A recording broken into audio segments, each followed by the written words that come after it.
Cardinal, first of all, congratulations. It's been a couple of months now since you stood in front of Pope Francis. What is that moment like? I was somewhat numb because there were so many thoughts that were going through my mind and heart. I thought about my mom and dad and family members, my grandmother, but it was very humbling.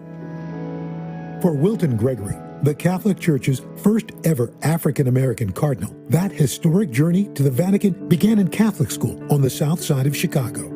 You knew fairly early on at a young age that you wanted to enter the priesthood. The priests and the sisters in that parish were just extraordinary human beings. And I was just mesmerized by them. I decided after about 6-7 weeks that I was going to be a priest. He was ordained in 1973, rising up the ranks in Illinois, serving as the Archbishop of Atlanta for 15 years.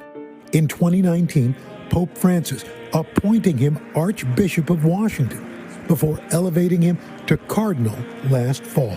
Do you think the fact that we finally have an African-American cardinal is somewhat overdue?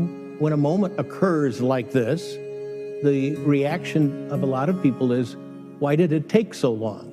Well, it took so long because we're still grappling with racism and with exclusion. That's still a part of the world in which we live. I'm curious, in your journey through the priesthood, have you had to deal with racism? Oh, sure.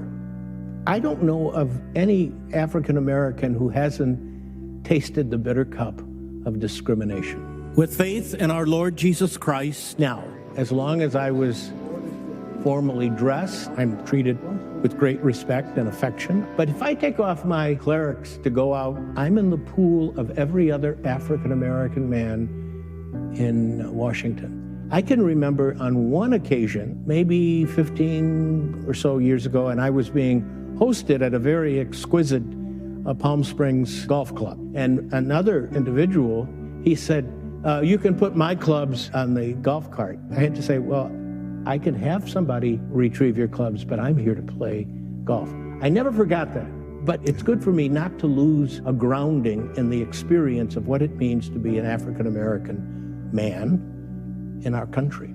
It's an experience he learned about from a young age when his grandmother took him to the funeral of Emmett Till, the black teenager brutally murdered in 1955. Why did you go? Well, I was only about 6 or 7, maybe 8, I can't remember. It was, I guess, part of the rite of passage. The wake was attended by just thousands of black people on the south side of Chicago. I mean, it was a defining moment. Right. Fast forward to today and all the racial unrest and the injustice. How has that affected you and how you minister? It's sobering because it's a reminder that in spite of all that we've been able to accomplish, the issue is still there. How do we deal with that? We have to listen to each other. Dialogue demands both motions. You have to say what's in your heart, but then you have to say, now, what's in your heart, with the real intent of hearing what another says.